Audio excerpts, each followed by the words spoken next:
The moment I realized no one was coming to my birthday party, I didn't cry, I calculated. My name is Melva. I'm 29. And on the night I turned 29, I stood under a balloon arch I'd paid for, staring at an empty room, while my younger sister celebrated her boyfriend's "I love you" anniversary on a cake I had ordered, with guests I had invited, in a venue I had booked with my own money. 87 people. I invited 87 people. I made a list. Sent proper invites. Paid for catering, a DJ, fairy lights, mood lighting, napkins I folded by hand the night before. All of it, my idea, my savings, my dream of finally being seen. Not as the quiet one. Not as the dependable sister. But as someone worth showing up for. And yet, at 6:47 p.m., only 5 people were there. 6 if you count the DJ, who was fiddling with speaker wires like he'd rather be anywhere else. My mom waved from the buffet table, gave me a thumbs up, mouthed, "Looks great." My dad sat stiffly at a round table, picking at finger food like he was auditing a grocery store. My sister Emma scrolled on her phone, pacing near the bar like this wasn't supposed to be my party. I kept checking the door. Maybe they were late. Maybe traffic. Maybe I just wasn't worth the effort. At 7:05, I checked my phone. No messages. No missed calls. I pulled up the guest list. 87 names. Some were long shots, sure.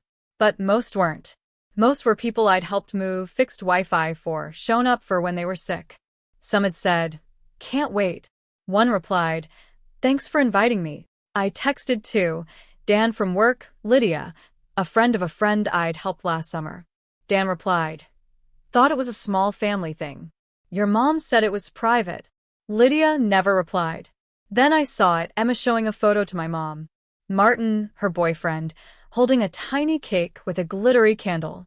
Caption: 1 year since we said I love you. I stared. No way.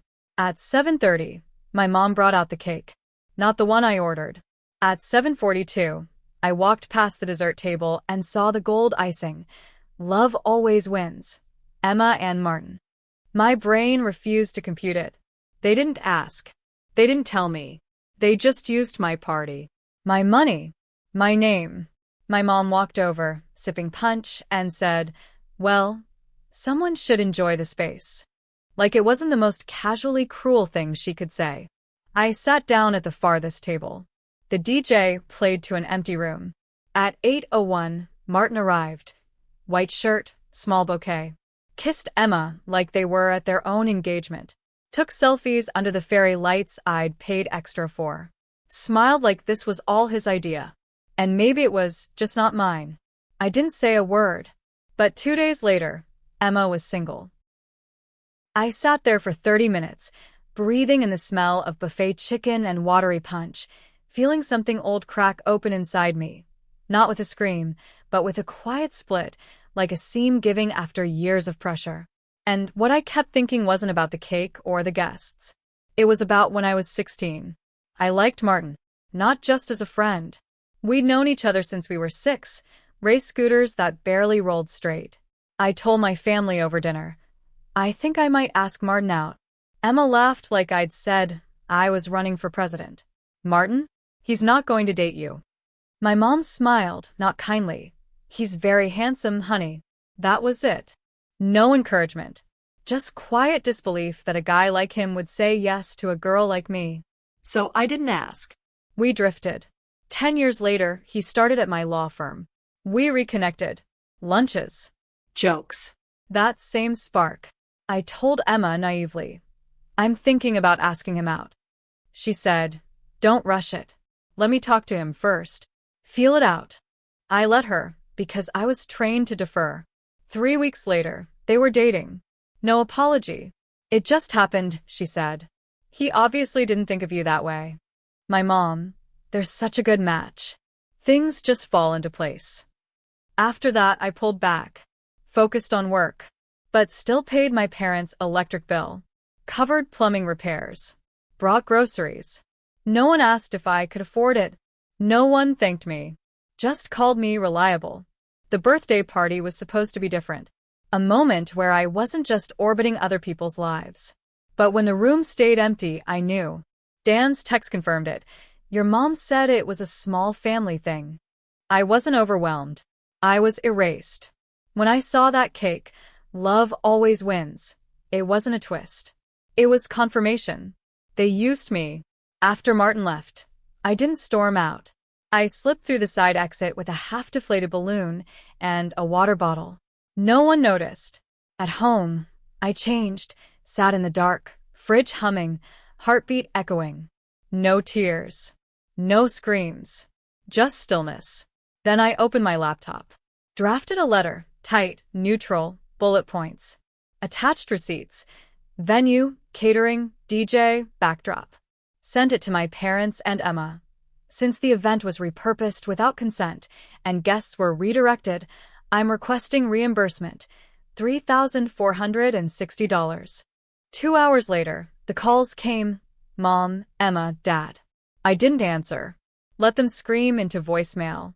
At noon, a group chat message. Melva is demanding money for her own birthday? Emma. Easier than admitting no one showed up. I typed. You told them not to come. Silence. Then I posted a screenshot, a message from my coworker. Melva decided to scale down to close family only. She's overwhelmed. Signed, Mom. That broke the seal. Aunt Julie. I got that too. Cousin Steve. We were told to come after 8 for Emma and Martin's toast. Another screenshot. Join us for a private toast. 1 year of love. Emma and Martin. I didn't have to explain. The truth did it for me. Next day, Martin came to my office. No knock. Just stared. Why didn't you tell me it was your party? I said, I didn't know. He's Saturday. I thought we were celebrating with you. I said, you were. Just not for me. Then I told him everything, 16, the dinner table, my mom's words, how I told Emma I liked him, how she felt it out. He sat silent, fists clenched. Jesus, he whispered. Yeah, I said. That's about right. He left. Next day, Emma called 5 times. On the 5th, I answered. What did you say to him? I said nothing. He broke up with me. I laughed. You did this all by yourself. Hung up. Blocked her. Went to my banking app. Disconnected my parents' internet payment. Canceled the backup credit card. Removed myself from the family Netflix. Felt weirdly good. Martin didn't text. But the next evening, he knocked. 8:30 p.m. I opened the door in sweatpants, eating cold lasagna like a divorced raccoon. He stood there, hoodie, messy hair, eyes uncertain. I'm not here to fight. I just needed to talk to someone who wasn't her. I stepped aside. Saturday, I broke up with her, he said. I figured. I said. I don't think I was in love with her, he said. I think I just wanted to believe I could be. I nodded. You should have told me, he said. I didn't think it would matter, I said. You seemed happy. He almost smiled. Do you ever think about what would have happened if you had? We sat in silence, shared history, wrong turns, too much silence. Maybe we could get dinner sometime, he said. Just us. See where it goes. I smiled. You're asking me out. I'm asking if you want to try. Yeah, I said. I do. Then he kissed me. Soft. Slow. Familiar. Like coming home. Afterward, he wore my shirt, curled up beside me, like he'd always belonged. Then knock. 11:42 p.m. Emma. She stepped in, saw him in my shirt, and snapped. You're screwing my boyfriend? I'm not your boyfriend, Martin said. You broke up with me. Now you're here with her. He's not property, I said.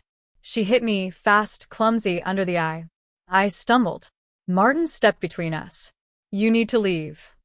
Emma, you think this is better? You moved on this fast. Martin said nothing. Just crossed his arms. This is what you wanted, right? She said. You've been jealous your whole life. I didn't steal anything, I said. He made his own choice. That's what messes with you, isn't it? She left. Martin helped me with ice. That was the first time she scared me, he said. She scared me my whole life, I muttered. He understood. I don't feel guilty, he said. That wasn't love. That was ownership. Next day, my parents came, tag team intervention. You're causing damage, Mom said. Emma's devastated. She hit me, I said. Dad rolled his eyes. She's upset you ambushed her. Martin stepped in, still in my hoodie. She said you stole her boyfriend. I didn't steal anything. He left. Then he came here. You couldn't just let her have one thing? Dad asked. I laughed. One thing? Like the party I paid for? The guest list you erased? The cake with her name on it? The guy I liked since I was 16, the one I told you about at dinner and you laughed? That's not ancient history. That's a pattern. They stared like I'd committed a crime. I covered your bills. Groceries. Repairs. Internet. And all I got was silence. You always picked her, even when it cost me everything. But I'm not doing it anymore. Mom's eyes filled, not with guilt, but discomfort. I opened the door. You can leave now. They did. Martin kissed my bruise. You okay? No, I said. But I'm free. 2 years later, we're married. Small ceremony. Friends. Chosen family. People who show up. My parents and Emma? Not invited. Haven't spoken since.